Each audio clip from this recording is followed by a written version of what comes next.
Então, eu vou, só para resumir o que eu tinha começado a falar, né? O que aconteceu? Eu acho que toda essa oportunidade, todo esse momento, todo esse caso é excelente para a gente poder fazer uma diferenciação entre o que é o bolsonarismo e o que é o eleitor do Bolsonaro. Porque o que aconteceu nas redes sociais desde a declaração do Barroso? O bolsonarismo, né, organizado, tentou, né, fazer crer que o Barroso estava empurrando, né, e dizendo que 58 milhões de eleitores de Bolsonaro haviam sido derrotados e tripudiando e tudo isso mais. E essa história não é isso. Interessa muito ao bolsonarismo se confundir com os eleitores de Bolsonaro, porém, nem todo eleitor de Bolsonaro é de extrema-direita bolsonarista, apesar de todo bolsonarista ser eleitor de Jair Messias, né? Então, acho que isso é importante deixar claro. Porque é o seguinte, acho que esse desdobramento ele é extremamente interessante. Interessa no show de prestidigitação, no show de ilusionismo do bolsonarismo, interessa a ele tentar fazer com que a impressão de que os desejos, os objetivos do bolsonarismo se confundem com os objetivos dos 58 milhões de eleitores de Bolsonaro e, portanto, eles são uma força e todo mundo pensa igual. Mentira. Mentira, e esse caso foi usado por bolsonarismo para isso, né? Falar, o Barroso está tripudiando 58 milhões, até que o Barroso, na nota de resposta dele, falou, não falei dos 58 milhões, a nota dele estava bastante correta, ele falou de um fenômeno chamado bolsonarismo.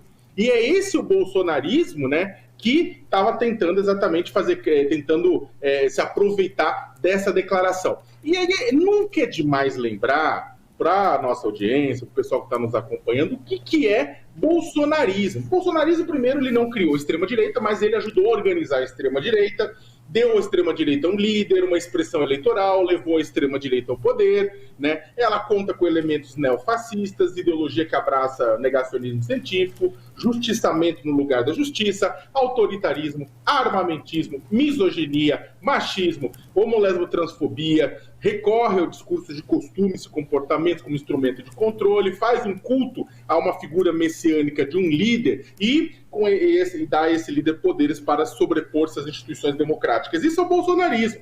Isso é o bolsonarismo. Do outro lado, você tem os eleitores do Bolsonaro, que são um universo muito maior. Tem 49% de eleitores da população, sendo que o bolsonarismo raiz tem 18% segundo pesquisa de opinião. E aí você tem o pessoal que se conecta ao Bolsonaro para os mais diferentes assuntos. Às vezes, discurso de costumes e comportamento, às vezes antipetismo e antilulismo, alinhamento a ideias de Paulo Guedes, redução do tamanho do Estado, ou porque concordam com o pacote bolsonarista que eu falei há pouco, né? Só que as duas coisas não se confundem. Só que o bolsonarismo faz questão sempre de deixar claro que ele que aquele grosso, aquela metade da população representam a sua opinião. E aproveitou esta fala que do Luiz Roberto Barroso, do ministro Barroso, que pode ter duplo sentido de interpretação, exatamente para surfar em cima disso, né? O Barroso, nesse caso, gente, ele certamente aprendeu que não importa o que a gente diz, né? Importa o que outras pessoas fazem da nossa declaração contra qualquer um que estiver no caminho.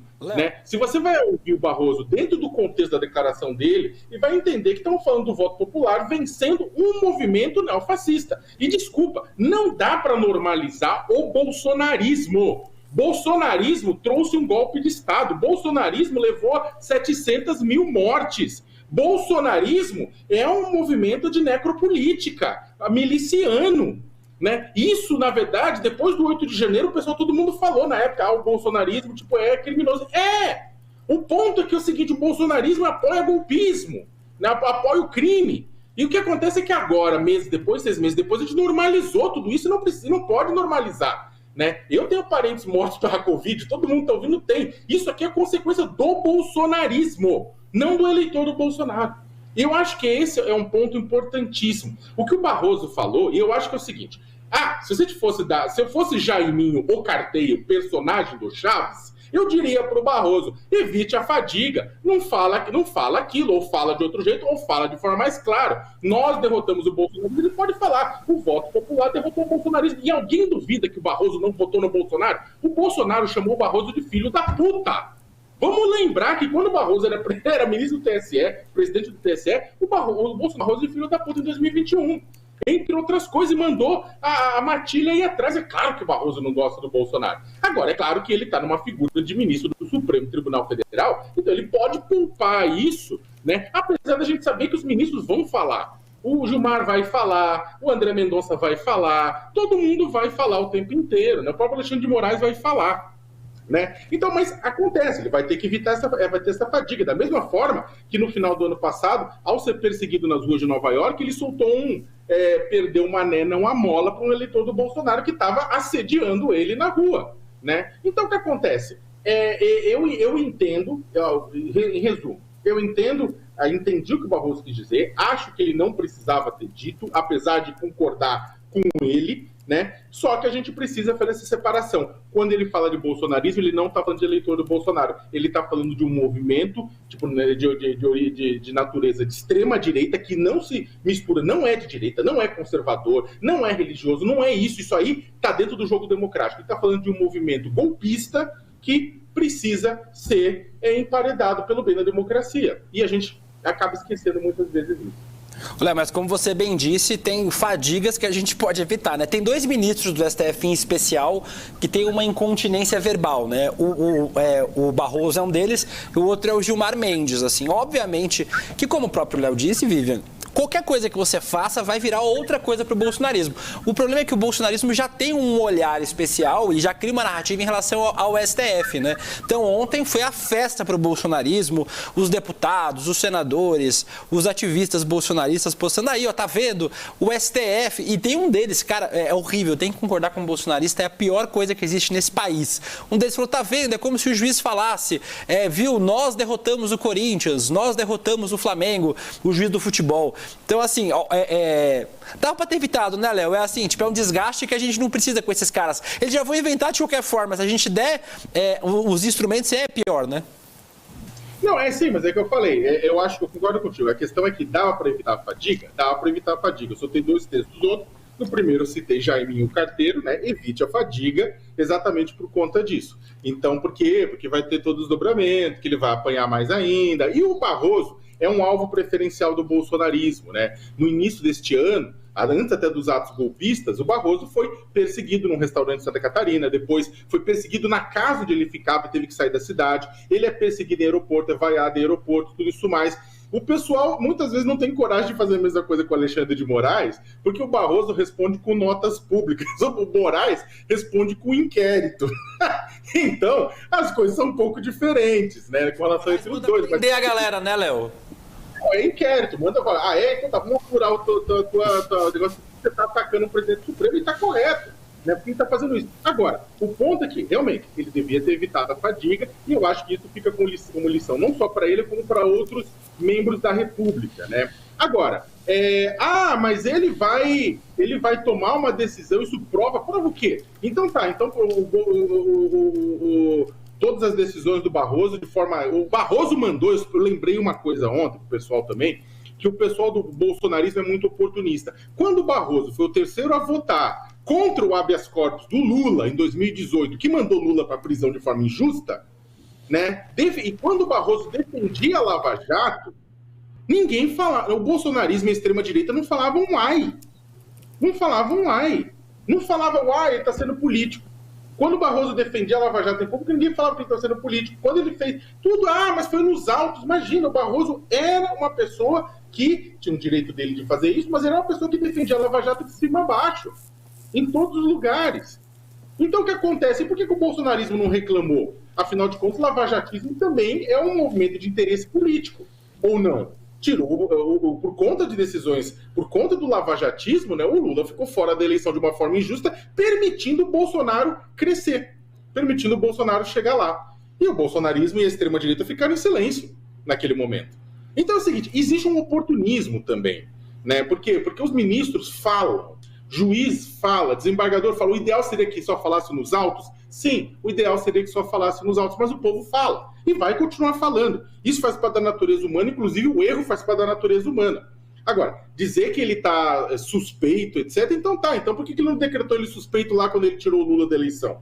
Então, ajudou a tirar, ele foi um dos votos, né? Então eu acho que é o seguinte, eu acho que isso vai ser usado pelo bolsonarismo, o bolsonarismo vai pegar qualquer coisa para usar, assim como pega a frase do Lula, o Lula também fala muita groselha e é usado contra ele, né? Por mais que a gente saiba o que o Lula quis dizer, é usado contra ele, né? Agora, não vai ter impeachment, sabe? Não vai ter impeachment. Ele tem que se declarar impedido. Não vai declarar impedido, sabe? E a gente precisa, na verdade, acho que é isso. Tem que ser, os ministros precisam tomar conta com a própria língua, só que a gente precisa olhar para o cenário e apontar e falar o seguinte, falei, gente, sabe? Ele está falando uma coisa do bolsonarismo que era verdade, não é mentira, né? O bolsonarismo não quer aceitar isso.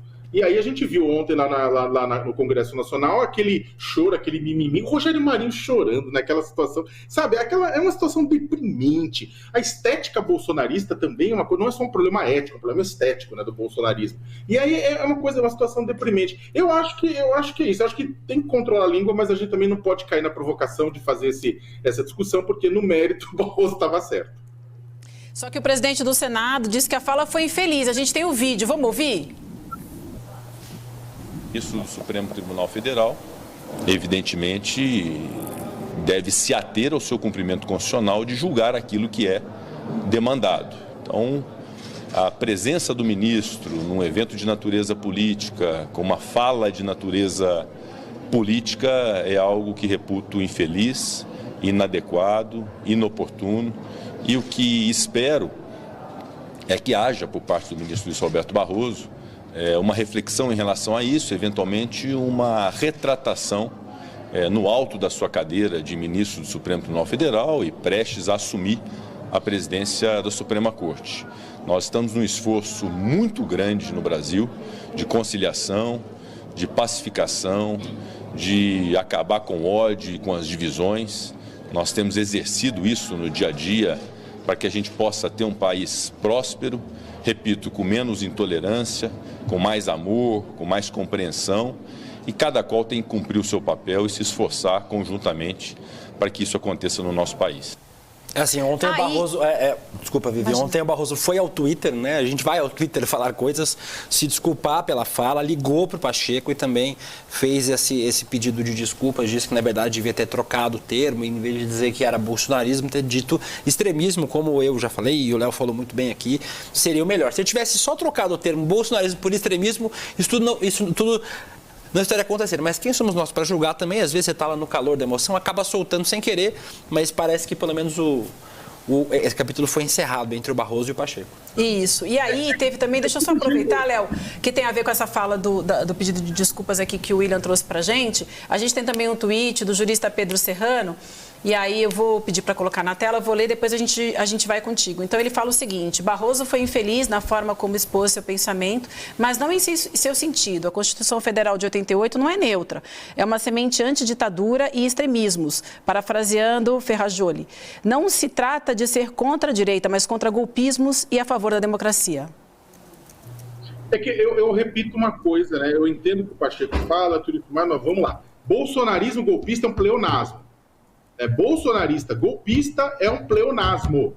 Bolsonarismo golpista, é um pleonasmo. É redundante. É falar golpismo, né? Esse que é o ponto, na verdade, que eu estou batendo desde antes no texto que eu tinha escrito no UOL. Que, na verdade, eu entendo que o que isso causa de debate é exatamente porque o bolsonarismo se aproveita isso e quer dizer que o Barroso está atacando a direita quando não está. O Barroso está atacando o movimento organizado de extrema-direita, miliciano, misógino, machista, armamentista, violento, golpista, tudo isso chamado bolsonarismo. Né? É isso que é o bolsonarismo. É isso que a gente não pode perder. Eu acho que eu digo que eu entendo toda a repercussão do debate, porque uma parte significativa da população não entende isso. Mas o bolsonarismo é golpismo. Dizer até que eu acho que ele falou assim, não, mas eu deveria falar o bolsonarista golpista, tudo bem, poderia. Da mesma forma que ele poderia falar subir para cima ou descer para baixo. Né? No meu ouvido soa como redundante, na verdade. Agora, vamos só colocar uma coisa também que eu acho que é importante que se diga. É dizer eu discordo que o ministro do Supremo Tribunal Federal não possa estar num evento da UNE. Eu acho que deve estar no evento da UNE, deve estar em evento sindical, deve estar em evento de movimento social. Eu discordo de muitas decisões tomadas pelo Barroso. O Barroso tem um viés muito mais liberal na economia que eu discordo de várias decisões dele. Eu não tenho procuração para defendê-lo, mas o Barroso estava certo de estar lá. Né? Por que ninguém fala isso? Por que o Pacheco não fala isso do evento político que o Gilmar Mendes fez em Lisboa? Sabe? Mas era um evento jurídico. Tá de brincadeira, né? Ele leva, o ministro do Gilmar Mendes, na minha opinião, é o ministro mais inteligente da corte, né? Em nível de conhecimento jurídico, o cara, ele fala muito, mas ele é muito bom, né? Ele reúne a nata da política em Lisboa, para fazer uma análise técnica só. Essa pessoa tá de brincadeira. E por que ministro do Supremo pode ir em evento empresarial? Por que ministro do Supremo pode falar com negócio? Por que ele pode ir no evento político do Gilmar Mendes e não pode ir na UNE? Né? A gente precisa lembrar as coisas. Porque umas coisas são políticas e outras não são políticas. Desculpa, tudo é política. Tudo é política. Reunir 4 pessoas falando, vai ter um evento político lá. E que é o caso. Né? A questão é, o que o Pacheco devia ter falado, o Barroso poderia ter sido mais claro. Né? O Barroso poderia ter sido mais claro. Mas também tem várias declarações que surgem do evento lá do Gilmar, lá em Lisboa, ninguém chama de infeliz também. Então eu acho que a gente precisa colocar as coisas no seu devido contexto, né? E tomar cuidado para que o pessoal fale, mas não deveria ir nesse evento. Desculpa, deve sim, vai, porque o ministro do Supremo também precisa prestar conta à sociedade. Ele presta nos autos. Não. A Corte, a Suprema Corte, isso que é importante o pessoal ter na cabeça, a Suprema Corte é uma corte que tem que ser decidida pela técnica. Mas tem, é claro, um viés político que não pode ser partidário, que não pode ser parcial, que tem que julgar Chico como Francisco, no mesmo padrão, assim. Isso é fato. Mas é claro que tem um caráter político. As decisões da Suprema Corte, dizer que elas não são afetadas pelo zeitgeist, pelo espírito do nosso tempo, não é verdade. É verdade. Elas são afetadas. E é melhor que os ministros supremos sintam o termômetro das ruas do que apenas sentir o termômetro dos palácios.